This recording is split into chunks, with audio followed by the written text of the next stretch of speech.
Uh-oh. Okay, we're back on the show, but Miranda's mic just fell off. See, Miranda, this is how we go. We surf the reality. It's called live. And I know we're live, so she's getting the mic ready. And we got Joey C joining us here. And Joey, that's your camera over there. Just oh, there's the camera. You don't even have to pay attention to the cameras. I don't. We're just going to have a little conversation here. We're good. We're good. Pleased to meet you, Joey. I'm Miranda. Pleased to meet you, Miranda. Yes. Now, Joey, I was on your website today, and I saw there's a countdown in the corner to like your 50th anniversary in the entertainment business, That's right? That's right. So I'm 142 years old, I think, now. Well, congratulations. Like but no, so 50 years, that would put it back to what, 1962 at this point, 1963, January 9th, 4 p.m. And I saw that you did, what was it, the Canadian Bandstand 63. What was that? Well, let me tell you, I broke all the rules, okay? Like, I was a great student, let's get that straight. But I was always very creative. I was into music, I was already into music. I was already doing DJing work when I was 12 years old, 12, 13, 14. I was like the chump high school hit picker. I was like, I was always dabbling. I was doing high school dances and church dances, like DJing. Yeah. So that sort of got me going. And then December '62, I was turning 16. And I was like, oh, I can't wait to get out of school. I need to get out there. I need to get out there. I need to get out there. So January 9th, like right after, I thought, if I quit, like, you're not supposed to, don't quit, whatever you do at school. I mean, there'll be lineups where then there was nobody. I had opportunity, right? Yeah. So I wanted to do a high school dance, not a high school, at a club, so basically mimicking American Bandstand. American Bandstand, we used to always go home to watch it on television at 4 o'clock after school, and that was a routine for a lot of people, right? I thought, well, why not do it live? Yeah. So I picked Hump Day, which is Wednesday in the middle of the week, which gives everybody a break. I picked a location which had tons of high schools, which was Euclid and College, because there was Central Tech, there was Harbor Collegiate, there was St. Mike's, there was all kinds of high schools that I could draw from. Where was the location? I'm just trying to picture It was that right at the corner now. of College and Euclid, which right now is a Starbucks. Okay. And in those days, it was like a dead area. It was like, it was not the greatest area, right? But it was the right location. It was like a dance hall in there, an old dance hall, which was run by the 3-Star Dance Club upstairs, which was a dance school. Place. So with my own money, I rented the place, and it was like, what, $60 or something? And then I printed the tickets. I went and sold the tickets. I mean, everything, right? Entrepreneur. So that was my first business out of my own pocket. I look at that as my first official thing. So the idea was to open the doors at 4 o'clock, let the kids in. My buddy and I, we had a DJ team called Joey and the Professor. It was a schoolmate of mine who knew electronics really well, right? Yeah. We built this front panel in front of the so you don't see the turntables, just regular turntables, a small amplifier. And he says, let me try something. And nobody had ever done this. He said, let me try something, because this guy was a real geek, right? Yeah. Even to this day, I think he is. He took little Christmas lights. We put them into this glittery type board, which had Joey and the Professor, tied it with CKUY radio at the time with their logo. And he hooked up one side of the channel to the thing. So it pulsated to the music. With the music, wow. Nobody ever heard light boxes in it. That was like the first light box I ever knew of. Wow. Right? Wow. That's pretty cool. And everybody liked that, well, right? yeah. So what I would do is, it's pretty funny we would do this, because, it's looking back, oh, corny, but, the curtains would be closed. We were so dramatic. 4 o'clock, wait till everybody's in, right? It's dark, we have little dim lights, and then we would open the curtains, and a mirror ball would start. It's already there, right? The mirror ball would start, and the curtains would open. We'd have these huge sparklers on each side. This is going away. And the song we played was Dwayne Eddy's "Because We're Young," right? And it was like, that was our opening, right? And then we just go into the whole afternoon about playing records. Now, if you watch American Bandstand, they always have a lip sync artist coming on there, part of his record, whatever. Well, guess what? Toronto, 1963. Who the hell was around? Nobody. There was hardly any stars. There weren't any. Bobby Curtola, really hardly anybody. So we put the word out. Come on, somebody send me some people. We need at least one person every Wednesday. So this guy came down on a Wednesday. I had a friend of mine, Art Snyder, who owned Chateau Records, which was one of the first record labels, and it was a little studio. And he goes, yeah, I got somebody. We just finished doing a record. I'm going to send him down. Could you maybe use him? I said, I don't care. Has he got a record out? That's the main thing, right? Yeah. So I got the record. Now this is not really pop. It's folky. You know, I goes, I don't care. I just play it, right? So the guy comes down, and I introduce him, and he does lip syncing, and lip syncs his song. It's called "Remember Me, I'm the One," right? And he signs autographs, and that's it. So that was my first do. That artist, Gordon Lightfoot. Wow. Wow. So it shows you crazy. how long I've been there. Kudos to you on that. All right? Yeah. And then that followed by people like Ardeen Taylor, the Hollywood Argives with Alley Oop, and then it was the Beaumont. Oh, now we started picking up some steam. No, were these all Ardeen Taylor? Did he do Indiana Once? Indiana Once. Was he from Toronto? Yes, he was What? from Toronto. Yes. I didn't know he that. wrote Love Child for Supremes. As a matter of fact, and later it's funny because it's a lot of these people that I start with, I end up working with 10, 20 years down the road. Ardeen Taylor, I used to work with him in the studio in LA. Drank a lot of vodka out of the jug, eh? And you learn things about these guys that you didn't know about before, right? I mean, I could tell you stories, but I mean, everything started there. So that became like the most popular. Actually, it's ironic because it was a Wednesday afternoon, and it got dark like now, January 9th. Yeah. Pretty dark. Snowstorm. Yeah. I thought, oh my God, I'm screwed, right? Nobody will come out. You know, I got out there though, the lineup was like forever. And so I'm having a party on the 9th. Right now we're looking at maybe the Orbit Room. It's going to be for industry people, so a lot of big industry people will be there for sure. But it's a small place. I just want to do one small in one. Toronto? Yeah. I have to commemorate that time that day. Plus, that's not far from the location, right? That's a College block and a half. Yeah. And Tim Nodder, see, everything connects, you know, somehow, some Yeah, way. 6 And the reason degrees. why I picked that place is because Tim Nodder owns. Are you familiar with the Orbit Room? Yeah, a little Okay, bit.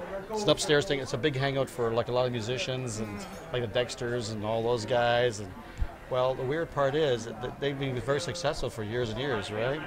And I bumped into Tim Nodder one time. I don't know if he's listening to this or not, but I bumped into Tim Nodder one time, and he says, he was so happy to see me. He goes, "Guys, he says, you know, if it wasn't for you, man, I wouldn't have this club." I go, "What are you talking about? What the hell have I You got to do made with him. this? What have I got to do with this club?" You know? And he goes, let's put this way. He says, when you owned Record Week, which was a music industry newspaper, which I ran back in the 70s, he was one of my writers. Oh, jeez. Right? He was like a junior writer. Yeah. And he was a Rush freak. Like he loved Rush, right? So this is what he reminds me of. Anyway, that's what he's reminding me of. And he says, then if you remember, he says, I wanted so bad to go to that party. You went to a Rush party, like a dinner. It was a dinner party, and you took me to it instead of anybody else. You took me to it, to cover it, and I did, and I got to know the guys in Rush. Yeah. Alex is his partner in Orbit. Oh, yeah, that's right. Small world. Yeah. And you gave him the kickstart. Did I know that? No, not till he told me that. You know, I forgot all about that. You know, Joey- there's lots of stories like that, but you know that's where things start. You know, Yeah.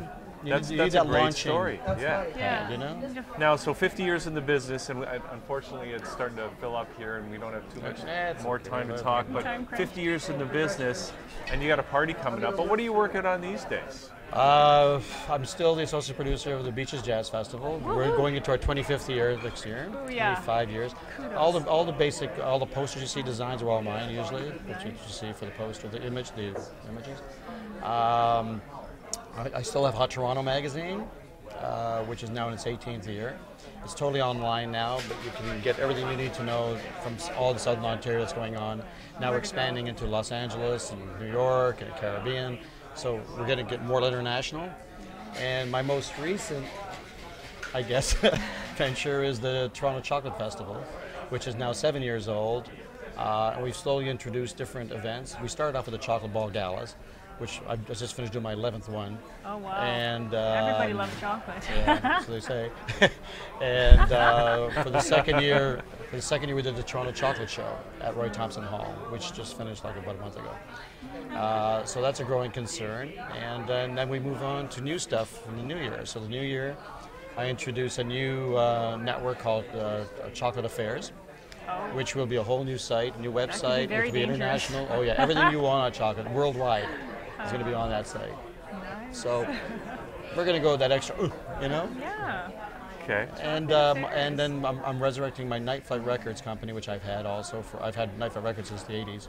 Now that seems like a weird concept because it seems to me everybody's trying to figure out how the music business works these days. Yeah, So why would you get into the record business again?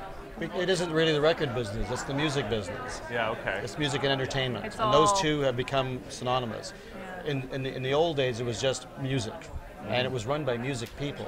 Record companies were run by music people, not lawyers, not till the 70s anyway. Late 70s, lawyers and accountants took over and then screwed up everything. Yeah. But up until then, it was run by music people.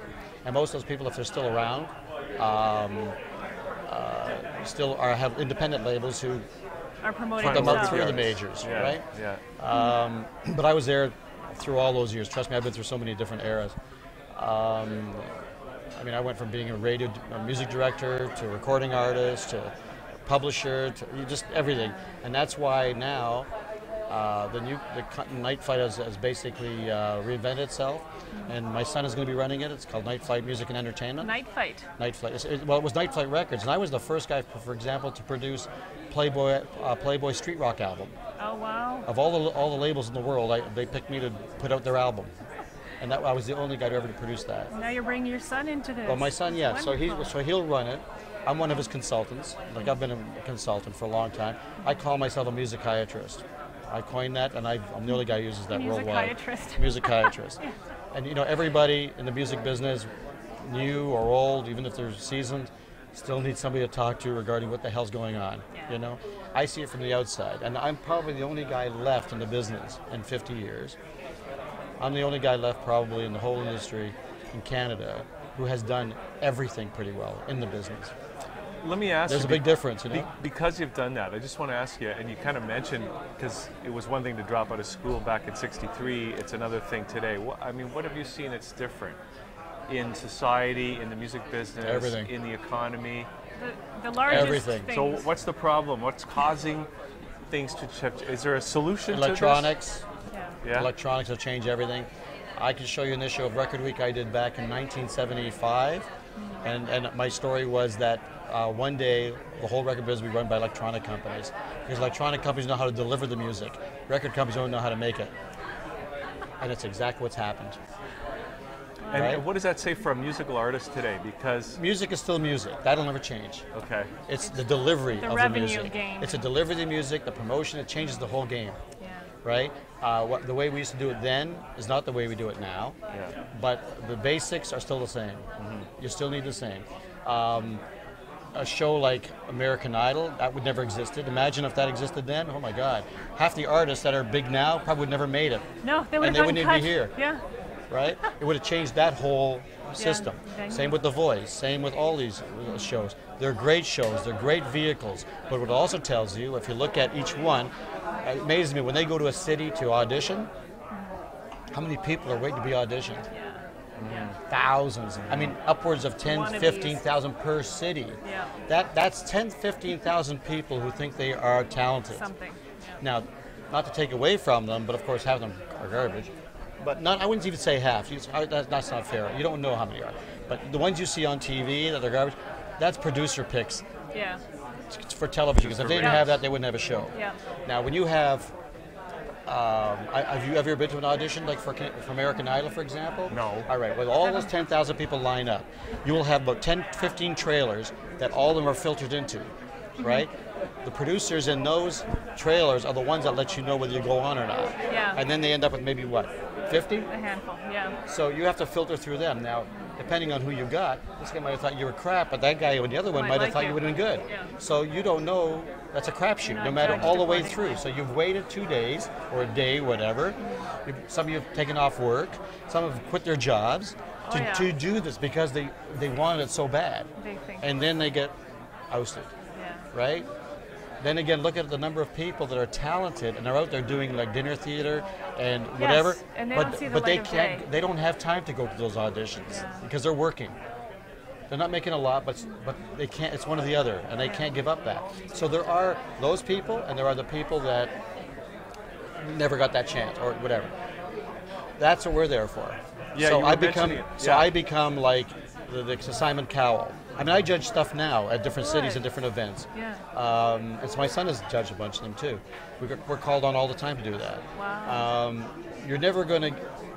My opinion is not the final. I mean, I'll give my opinion, but you don't have to take it. I'm giving you based on what I have done in this industry, what I have seen, what I have worked with, and what works and what doesn't work. You know, you can only go by my history. I've always had a good ear for music. That's why I was a music director. I've earned 17 gold records. You get it, that all comes into play, right?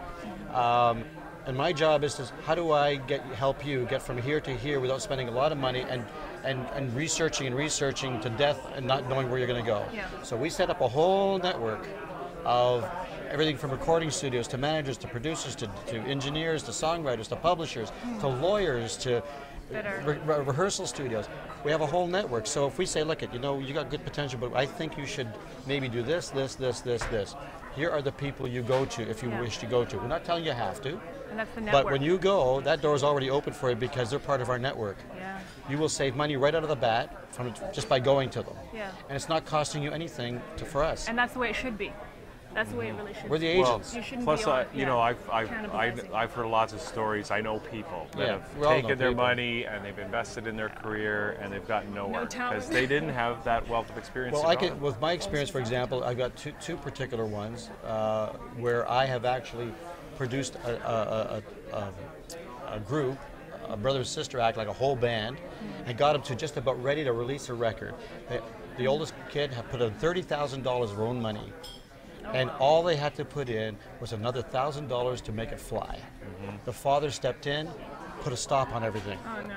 And I warned them never to do that because that was going to be the death, and it's exactly what happened. She lost $30,000. The other one I had was really ready to go. Yeah. I had deals already, European deals and everything ready to go. But they listened to them, and they lost their $30,000. Yeah. They would have made their money back, no problem, and more. But you know what? That's what happens. It takes one person to go in who's jealous or doesn't, It's the choices that they make. thinks, you're always going to get that.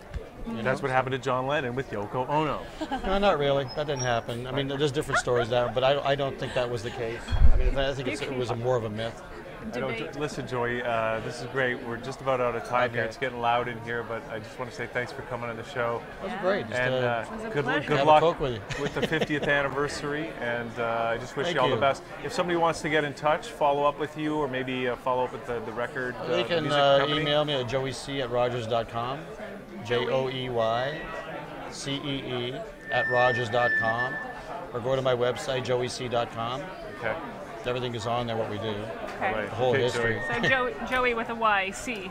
It's a Y. CEE. C-E-E. Ah, you've invented Even it. that has a story to it. There's a story for everything. Trust me. Okay. Well, Joey, thanks for doing this today. It's a pleasure. And Miranda, thanks for doing this. Thank you as well. It was a pleasure, as always, to be here. Yeah, and we're going to wrap up the show, and we're going to go join in the fun. Yeah. And thanks for tuning in, everybody, and we'll see you next time. Oh, don't forget, check out pbn.ca, Exactly, and the you'll see Professional everything. Business Networking, and come on up to Tula And sometime. my Facebook page, 9049 social media marketing. Social media management Oh, is what you social told media me. management. We're going to My get it right and put apologies. it in the We'll put it credits, in so the don't worry credits. about that. Okay, thanks, everybody. We'll see Take you care. next time.